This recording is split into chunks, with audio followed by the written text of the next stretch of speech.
Welcome to A Day in Her Life podcast. I'm your host, Ellie Rinnick, and I am fascinated by how other women make their days work. On today's episode, Jenn Cote, elementary school principal and mom in Vermont, joins us to discuss her days. Jenn shares how while her days may have some predictability, she works with humans and not robots, and her day could take any number of twists and turns with the kids and teachers in her school. We discuss how Jenn transitions from different phases of her days, including a hype up in the morning and a cool down to re-enter her home life.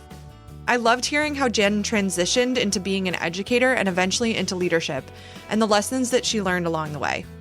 Jenn also shares how she expresses her creativity both artistically and in her work, a reminder to all of us that creativity doesn't always need to be art. A huge thank you to Jenn for being a guest on the podcast. Jenn reached out as a listener, and I was so excited that she was willing to share her days with us. It was such a treat to hear about your days, Jenn. Thank you. And thank you for sharing a part of a day in your life with a day in her life. Before we dive into today's episode, I want to take a quick moment to express my gratitude. Your support and listening to the podcast means so much to me. And guess what? I've got a special request for you today. If you enjoy the conversations, stories, and insights that we're having on the podcast, there are two things that you can do that would really help me out. First, hit that follow or subscribe button depending on the platform you're listening on. By doing this, you will never miss an episode and you will be the first to know when a new episode drops.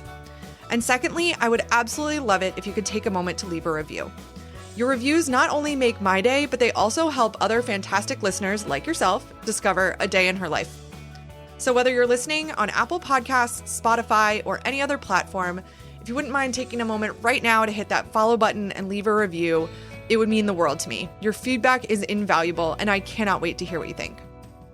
And as always, if you want to stay connected, please follow the podcast on Instagram at A Day in Her Life Pod, or subscribe to our newsletter or send me a note on our website, adayinherlife.com.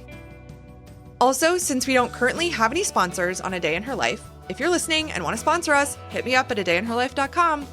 I wanted to share about an organization doing good. Cocoa Tree Kids is a 501c3 with a simple mission to ensure that every child has access to clean underwear. Underwear is one of the most needed and least donated items of clothing, and it can drastically impact a child's self-esteem and well-being. If you're not in Massachusetts and would like to donate more locally, please consider donating underwear to a local shelter or organization assisting at-risk youth near you. All right. All of that's handled. Now let's have some fun. Welcome to A Day in Her Life podcast. Today, Jenn Cote is joining me to discuss a day in her life. Hi, Jenn. Thanks so much for joining me today.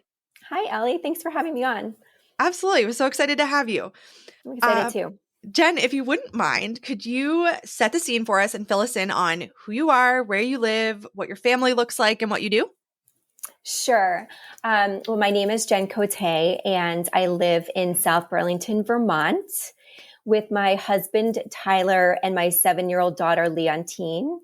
I am an elementary school principal in a building where we have kindergarten through 4th grade in Underhill, Vermont. That's about 15 miles east of Burlington, near Lake Champlain. Wow, that must be beautiful up there. It's beautiful. Mm-hmm.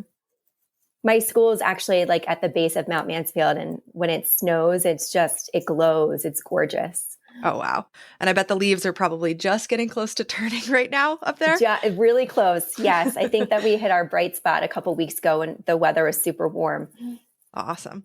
So Jenn, why don't you take us through your days? If you wouldn't mind, let's start with kind of what your mornings look like and start from there. Sure. So I get up around 6 o'clock in the morning. Everyone else, my husband and my daughter, get up a little bit later. They get up about 7. So I'm the only one up in the house around 6. I have a very simple morning routine because I ensure that my clothes are picked out the night before, my lunch is made, my breakfast is made, and any snacks that I want to take are just ready to go for me to grab and go.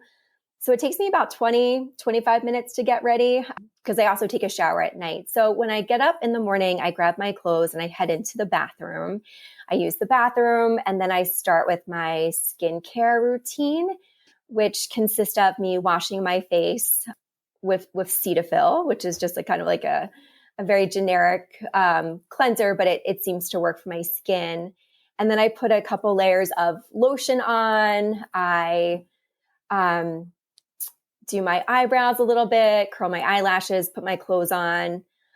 My hair is usually never down because when you work in an elementary school, there's always concern about lice, which is a real thing. And it's very hectic and challenging to get rid of. So my hair usually goes in a clip.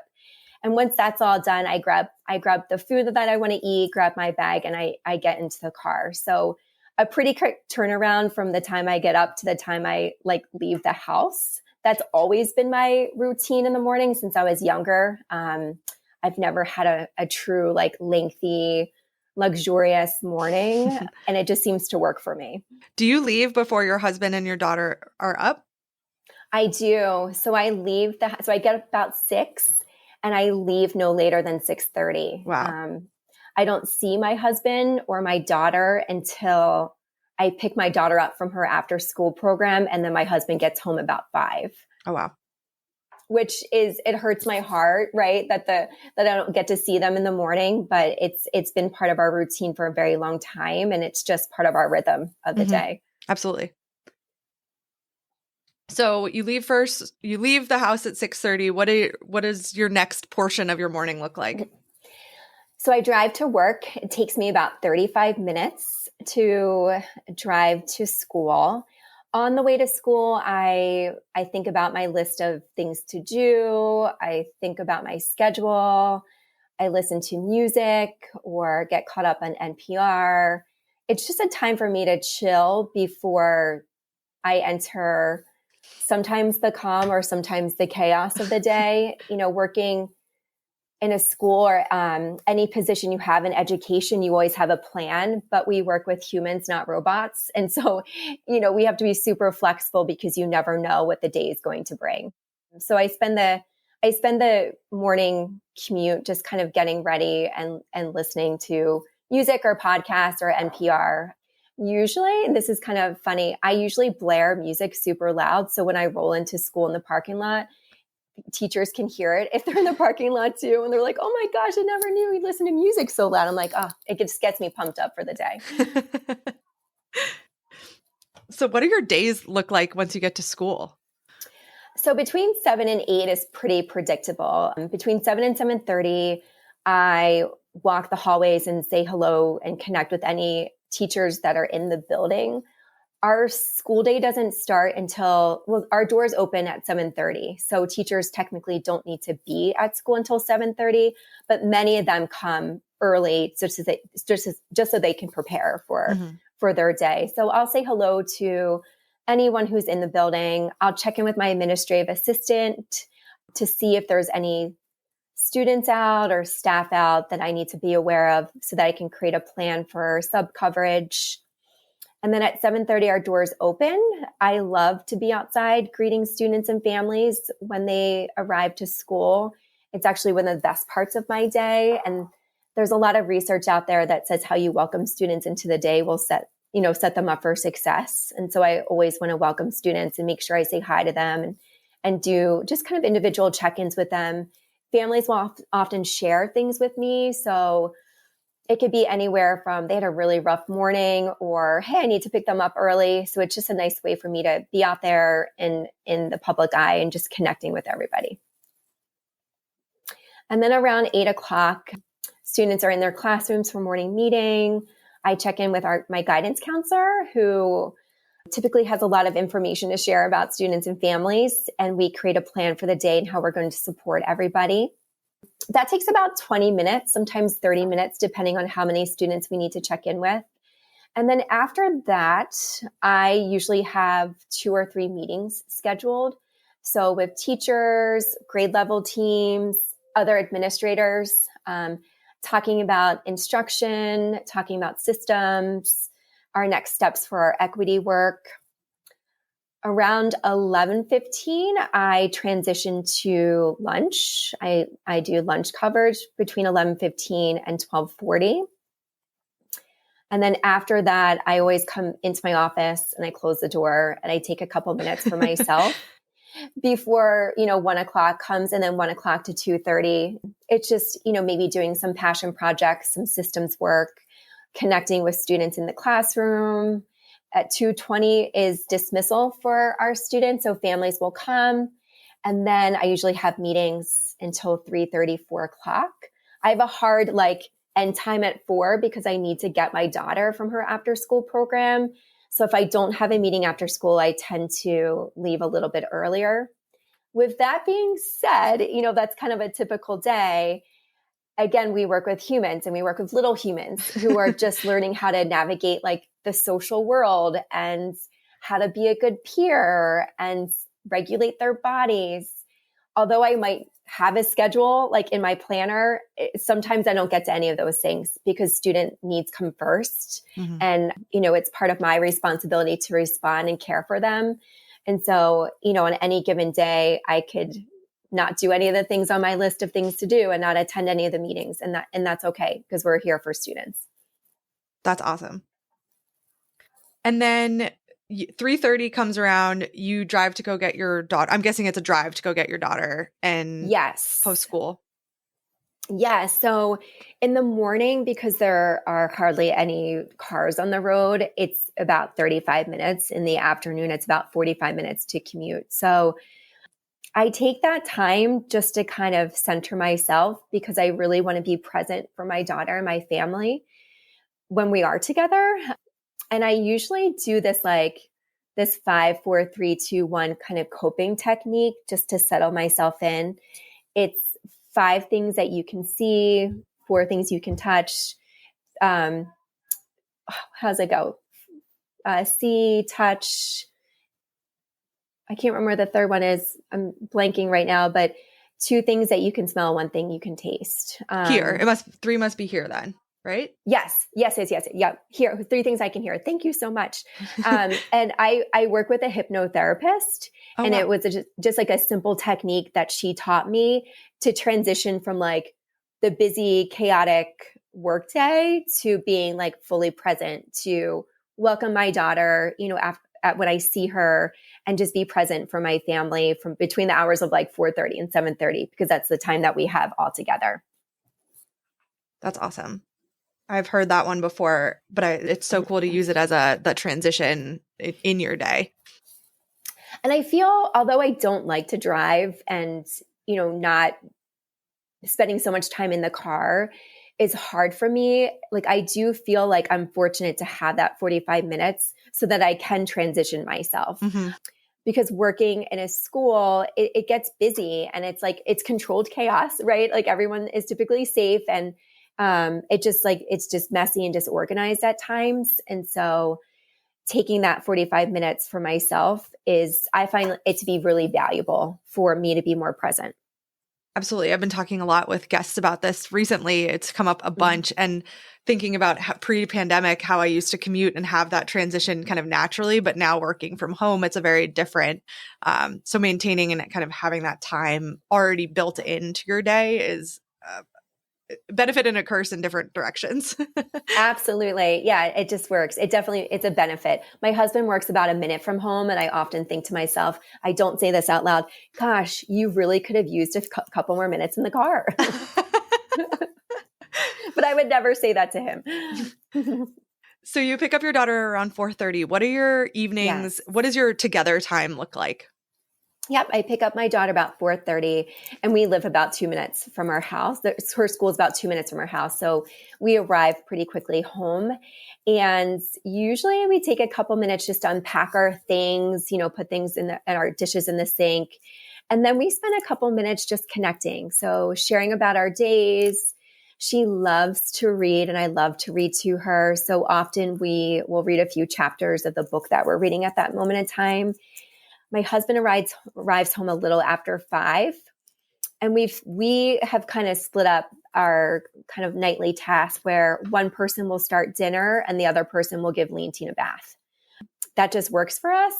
And, who's ever done kind of first will support the other person with other tasks. So maybe starting a load of laundry or just picking up around the house.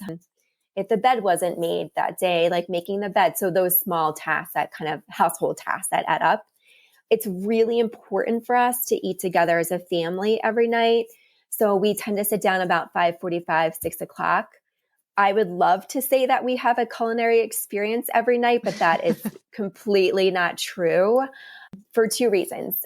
Number one, it's important for us just to have a meal together. So we don't have a lot of time to prepare food. So our meals are typically really simple. And when we do our meal planning on Sundays, we meal plan all the way through Thursday.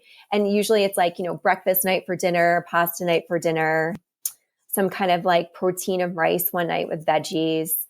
And the second reason why we keep it really simple is my daughter does not have, eating's hard, having her explore food has been such a challenge for us. And we try not to make a big deal about it, but we want her to try things. So we just try to keep things as simple as possible. So sitting around our table is really important, whatever the meal looks like. Sometimes it's actually just cheese crackers and carrots and hummus, but that's okay.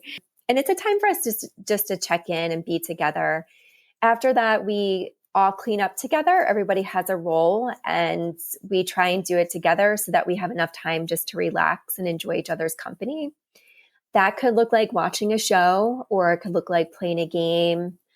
Or like I said, Leontine loves to read. So we will often spend a lot of time reading at night. And I really enjoy that. I love to read. So I'm happy that she has taken that on too, her love of books. What is she reading right now, or what is she really loving? Oh gosh. She loves Rainbow Magic, which is Jack Frost and the Goblins. It's like there's 40 books in this series, and I wish that she could choose another book, but she loves them. It's the same story, but like different characters over and over and again. So I actually reached out to her librarian and I said, listen, we want to encourage, she loves to read, we want to encourage it, but could you offer some other choices? So Heidi Heckelbeck is a series too, which she has really enjoyed.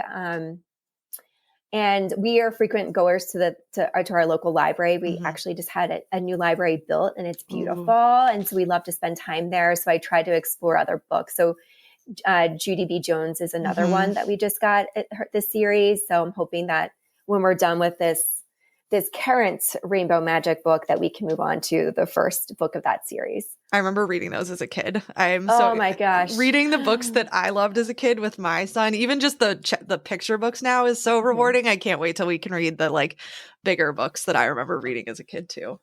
Oh, it's so great. And I can never say no to like actually purchasing a book, if we're never. in a library or can I get a book? It's the book fair. Yes, to all of it. The more books, the better, Yeah, I love those little free libraries around the neighborhood. We have a bunch of those nearby, and I'm always either picking a book out of it or depositing books that we're passing on the love. Like I love books as well. I love it. Yeah, so great. And then what time does your daughter go to bed? And then what does your post bedtime look like for you and your husband? Sure. So we start Leontine's bedtime routine about 7:15. And what that looks like is we all sit on the couch together and we read some stories. When she was younger, I think my husband and I were just super crazy. We read the same 4 books in a row every single night for about 2 years because we're like, well, it's part of her routine. And granted, like Leontine is very good about following her routine. And I attribute that to my husband working really hard with her sleep habits. And part of that is the routine that he created for her. So we'd read for about 15 minutes and then she uses the bathroom. We brush teeth and then we all go into her room and we sing some songs. And then we say goodnight and we leave her room and she's in there for the rest of the night until the morning. Often she'll sleep through the night until 7:00. She needs to be up at 7:00 to get ready to school. She would probably sleep another hour if we could let her, which is great. Sleep is really important in our house. And we talk about it with her, how important it is. And she'll say, can I go to bed now? I'm just so tired at like 6:40. And we're like, okay, if you're asking, let's go to bed. And then after she goes down, I would love to say that I hang out with my husband or do something for me, but I'm usually back at work. I don't go to work, but I work on my computer. Like I said, days can be chaotic with supporting students and their needs, and the work still needs to happen. And so I spend a few hours or a couple hours each night just getting caught up on emails or some projects that I'm working on at least 3 nights a week. I like to be settled in bed by about 9:30 so that I can read before I turn off the lights. And then the nights that I don't do work, usually spend it with my husband watching a show. We love this show. It's called Traffic. It's with, her name is Mariana Van Zeller. She's an investigative journalist. And she goes into like these underground worlds and investigates like cocaine distribution and like selling human organs. And it's just really fascinating. And I find her to be so brave, to go into like these deep, dark spaces and talk to complete strangers about why they do what they do. So we've been really enjoying that series. That's awesome. And what do you like to read? What have you read recently? Oh my gosh. Well, currently I'm reading the Dictionary of Lost Words by Pip Williams. And I'm just getting into it in about chapter 3. I like that. That's really great. I read a lot of professional literature. So anything by like Katie Novak or Solution Tree, but I love a good beach read. So Ellen Hildebrand, I'm there for her. So I just recently read The Hotel Nantucket, which was such a good read. It was such a good read. Colleen Hoover, I like her stories. What is that? It ends with us. It starts with us. Yeah. Those are pretty good too. A couple weeks ago, I finished Mad Honey by Jodi I love that one. That was great. I really enjoyed that. It was such a turn of events. It started off a little slow for me, but I just really enjoyed that story. I just read one she wrote 2 years ago or a year and a half ago called The Book of Two Ways, and it's got a lot of Egyptology in it. I really loved that one. And I know nothing about Egyptology, but I found it fascinating. And I've always loved her books. And this one was probably one of my favorites that I've read from her. Oh, I'll have to read that. That sounds like a good one. I also really love historical fiction. So I read a book in September called Three Sisters, and it was about 3 sisters and how they got separated during kind of like the Holocaust and how they reunited and what their lives looked like after that. I love to read about history, but I love to read about it when it's like narrated through like a story. And then I recently finished too, Unearthing Joy by Goldie Muhammad. She is an educator and she talks a lot about like equity work and what we should be doing to shift our practices in school. But the way the story was told, it was very poetic, and there's like a code that you can scan and there's music for each chapter. And just thought that was such a beautiful experience to these hard conversations. And it's a visually beautiful book as well. And I really enjoyed reading that too. Awesome. I'll have to put that on my list. Yeah, it was Goldie Muhammad. She's great. Awesome. And so is 9:30. What time is your bedtime usually? And are you the first to sleep between you and your husband, or how do you go to bed around the same time? What's that look like?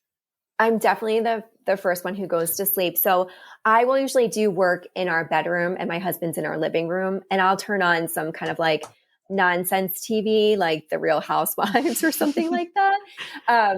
My husband cannot stand that I watch that. He's like, you have like a master's degree and multiple certifications. You're so smart. Why are you watching this? I'm like, I don't have to think when I watch it. Like seeing these women be so ridiculous is really fascinating and comical for me. So don't judge me. I always tell them. So I tend to, if I'm working, I stop working between 9 and 9:30 so that I can let my mind rest a little bit. And I'll finish up with the show about 9:45, 10. And then I spend a half an hour reading and then lights out by like 10:30. And then do it again. And then just do it again. And I get a shower the night before. So usually between 7:30 and 9:30 I get a shower too, so that I can feel fresh in the morning when I wake up. Awesome. What do you do for yourself during the day? Or what are some things that you try to do for yourself during the day? Well, I think the transition between work and home is something that I do for myself, and really taking that time to pause and reset myself using that coping technique, or again, listening to music or a podcast. I will often shut my office door after all the lunches have been completed. It's just so chaotic during lunch. Students are super social and it's busy, and it's like this disorganized chaos that's also controlled at the same time because there's, adults watching over the kids. But I need to let my mind kind of set. So I'll close my office door and I'll meditate for about 5 minutes. And it's nothing crazy, but I'll just kind of close my eyes and focus in on my inhales and my exhales just to kind of calm my body down from the lunch energy. And so that I can reset myself to move forward with the rest of my day. I would say that reading is something that I really take time to enjoy. It's something that I love. And I would actually spend a whole day reading if the time came. That's just not the case. And so I love ending my day just getting involved in somebody else's story. Absolutely. I can definitely relate to that. Mm-hmm. My school is relatively small, but I try to get in at least 10,000 steps in a day, like during the workday. And so I'm constantly out in the hallway or outside doing something for the building or for students. Just seeing those steps accumulate just makes me feel like a better person. Like, oh, I'm moving my body. Yes, I am. Right. Because I usually don't have time to do anything for myself that it's related to like kind of physical fitness during the week, or maybe I don't make time for it. I don't know. I'm telling myself different stories every day, but getting those steps in just helps me feel a little bit more healthier. That's awesome. And before we started recording, you mentioned that you didn't start your career in teaching. Would you mind telling us a little bit about how you got into being a principal and how your career path took you there? Sure.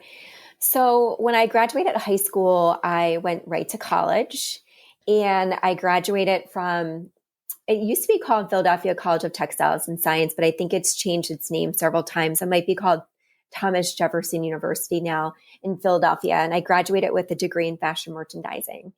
And I started working right out of college for a company in Philadelphia. And at the time, it was the world's largest manufacturer and distributor and designer of maternity clothing. So we had more affordable brands, but we also had high-end brands as well. And I worked in the operations department, and my job responsibilities included, working with like buyers to ensure what was being like purchased was distributed to the stores, and it just like loss prevention type stuff, some trainings for the stores. I loved that job because I felt luxurious. I was able to take long lunches at like the hottest lunch place in Philly. We had a car service. There was a salon across the street. Working in the business world is so different than education, because in education, you have like clearly defined times that you need to be at work. Mm-hmm. But like in this particular job that I had, like if I took a 3-hour lunch, I would just stay late or I would come in early. Like it, the time was kind of flexible. So it was really nice. And I've always loved kids. And I've always had this thought in my mind of like, I'd be a really good educator, but I'm going to stick with what I'm doing for a couple reasons. I'm the first person in my family to graduate from college. And so there was like a sense of pride of like, oh, I graduated. Now I have my job. Like this is that path that mm-hmm. I should be on. But, change can be hard too. And I was like, I don't want to accrue any additional student loans at this point. So I stayed at that job for 4 years. And what the turning point of me changing careers was 9/11. When that happened, we had a store in the World Trade Center. And at the time, it was early enough that our employees were not in the building. But the message that the head of the company sent was, this was a tragic event and we still need to move forward business as usual because we need to continue to increase revenue. And I didn't realize this until I was reflecting on my path that, gosh, how insensitive that message was. And it really made my mind up that I needed to change. And my husband, who was my boyfriend at the time, he moved back to Vermont. We went to school in Philadelphia together, and he's from Vermont. So he moved back to Vermont, and we decided that I'd move up to Vermont. And I said, well, if I'm going to do this, I'm just going to change. I'm going to mm-hmm. change careers. And I started working in a high school as a paraeducator, supporting students who needed some extra support. And I wanted to be an art teacher. And so that was the path that I decided for myself. And after talking with multiple educators who reminded me that, our teaching is really great, but it's hard to get and keep a job. And that kind of security of having a job and that financial security is very important to me. And I found that as I was working as a para, that I really loved working with students with kind of special needs. So I decided to pursue a master's in special education.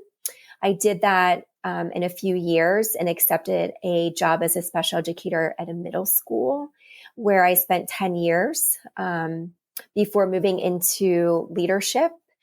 Through that time as a special educator, I consider myself to be an introvert, an extreme introvert, and very quiet and very observant. And I always thought in my mind, well, leaders need to be like outspoken and, out there. And I learned along the way that sometimes the best leaders are the quiet ones because they are observing what's around them and they have this ability to connect with people because of their observations. And I started focusing on a lot of committee work, a lot of systems work, and other leadership in the building saw something in me that I didn't see in myself and provided me with a lot of leadership opportunities, given my role as a special educator. And one day my superintendent came to me and said that, we're going to have this job opening. It's 1 year. It's for a principal in an elementary school. I want you to consider to apply for it. And I did. And I got that position and I've been in leadership ever since. That's awesome. Yeah. Thank you for sharing that. How do you stay organized? So how do you organize your family? How do you organize your work? Do you have any organization hacks that really work for you? Yes and no. So I don't use technology to organize myself. I have an old-fashioned planner that I use. I do use Google Calendar to organize myself, but lists are my thing. I love to write them out every night. I love to cross off things that I've accomplished. I have a professional list that I do keep for my job. I have a passion project list that I keep for my job. So just projects that I've been thinking about, but they're not a priority right now. And then I have a personal list. I am the CEO of my family. My husband has a lot of superpowers, but organization is not one of them. And so I'm the one who is keeping the list of things to do, making sure that, documents are completed for Lean Teen or our family, reminding everybody about doctor's appointments or after school plans or weekend plans. And I keep it simple. I use a planner, I use a notebook, and I use Google Calendar to keep that all in track.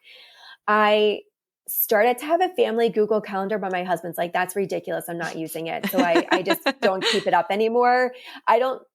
So that's what I do. It works for me. And I get a lot of satisfaction of choosing my planner every year and choosing the notebook that I would like to keep my to-do list in. So it works for my family. It works for me. I would like to one day explore digital, organization tools, but I'm just not there yet. There's something very satisfying about crossing off something on a list. So I don't know that I'll ever get that satisfaction from something digital. No. So I can relate. No, it can't happen. I mean, the highlighters, mechanical pencils are my thing. That is my writing utensil. I hoard them. I love them so much. But, writing with a pencil and being able to erase things, I just love it. It really fulfills my soul, actually. I love it.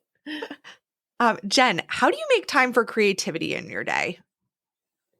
Well, I feel like as an educator, we have a lot of time to be creative, writing letters with shaving cream with kindergarten students or working on an art project or, going outside and playing games. So there's a lot of space to be creative. It's just finding time to do that.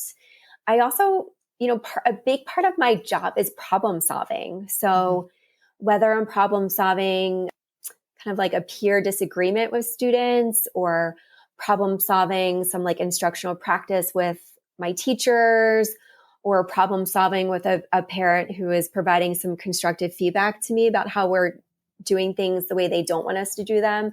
I feel like there's a lot of room for creativity, but it's not like your standard artistic creativity, right? Mm-hmm. It's problem solving or figuring out relationships or figuring out how to make connections with kids and adults. So I feel like my whole day is basically being creative, but it's not like your standard, we're going to do like a science or an art project creative. I so appreciate how you describe that. And Yeah. absolutely. Jenn, how do you make time for relationships with friends during the week or during the day or in a given week? I would say I don't necessarily connect in person with friends on a weekly basis. I usually, well, let me backtrack. So my daughter, Leontine, I'm friends with a lot of her friends' parents. It just so happens that in our circle of friends, they also have kids around her age. So play dates for the kids are also like play dates for adults. So every couple of weeks, we try to get together with either one family or a couple families to have some play dates. And it's also time for adults to get together too. During the week or like on the everyday basis, when I am driving home from work, like I would say every other day, I try to reach out to a friend. And even if it's just leaving a voicemail saying, hey, just thinking about you, that's a way for me to connect. We also text back and forth with friends a lot just to say hi, see how things are going. A couple times, I would say maybe like 5 or 6 times a year, I try to get like a group of people together, whether it's to have a picnic at Lake Champlain. This Saturday, I'm actually having a group of girls come together and we are going to dye fabric.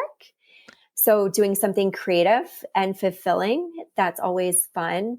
And just being around a group of women to me is so energizing and so inspiring that it fulfills me for like weeks. I also have a book club that I see every month in person. So that's a way for me to connect to with friends as well. I think I shared before, I'm definitely an introvert. And so having like alone time is really important to me, but I see value also in connecting with people in person as well. And so just trying to balance out like my personal needs with like my needs of like actually seeing friends. It's important to balance those two things. And it's not a perfect balance. I would like to say that I see a friend every week or a couple times a week. And it's just not the case for my circumstance or the role that I have, during the day as an educator, because believe it or not, things do come up at night too that I need to address. Whether it's talking through things with my guidance counselor at 9:00 at night because we just learned of information about a student or family, or sometimes families reach out with things that are urgent that I need to address too. So it's hard for me to schedule things during the week with opportunities for me to connect with friends of mine. Absolutely. And then similarly, how do you make time for your relationship with your husband during the week? So, after Leontine goes down a couple times a week, we like to watch a show together or get caught up on our lives. That time actually feels really special to me, even if we were just sitting in like complete silence, because he's also the same way. Like I want to consider him to be an introvert, but he also likes his alone time too. On the weekends, we love to do things as a family. And so whether it's getting in the car and going on some adventure or doing yard work or some sort of project around the house. We bought our house about a year ago. And so there's always something to do. And I think I shared my husband has a lot of superpowers. He's an architect and he's able to like build and fix anything, which is a gift and a curse. So our current project that's been since May is he is redoing our bathroom. So just trying to support with anything that I can do, given my skill set, to encourage that project to be completed. Which, that's, it's a balance, right? Like I have a lot of conversations in my head about what I would have done if I would be working on this project. So I'm trying to be as patient as I can. And then we're fortunate enough to have my husband's parents live close to us. So a couple times a month, maybe once a month, twice a month, depending on the month, we go out to a fancy dinner and it's just the two of us. And that's just a really nice time to reconnect. I would say like the romance a little bit, which gets lost when you have 2 working people in the family and a kid. Sometimes it feels very business-like, and having that time outside the house of just the two of us is really special. Absolutely. Would you tell us a little bit about your hobbies and what hobbies you kind of have on the side as well? So I have always loved kind of clothes and textiles, and I love fabric and will often be working on some kind of sewing project. Usually it's to sew something for me, like a dress or a top or clothes for my daughter. That during the school year, that's a little harder because, you have to get out the sewing machine and all the fabric and the ironing board if you want to have really crisp seams. So that's usually a summertime thing. But recently I have kind of like a 16 by 10 frame to weave. And that's really satisfying to me because it's something I can do while I'm watching TV or hang out with Leontine while she plays. And I've made a couple of pieces. I love to try different techniques of weaving. I wouldn't say that I'm an expert yet, but it's something that you can easily explore. My husband calls me like a closet artist because I think I consider myself pretty artistic, but I don't showcase any of my work. Mm-hmm. And it's a goal of mine to kind of present some of the things that I do because I'm proud of them. And I would love for everyone to see that side of me that they don't typically see during the day. Because I am like educational leader during the day, not necessarily like this artist, like during the day that I can showcase some of my other skills that I have. But anything working with fabric or fibers, I also really love to paint. My daughter is an artist. She loves to paint and she loves to make things out of found objects.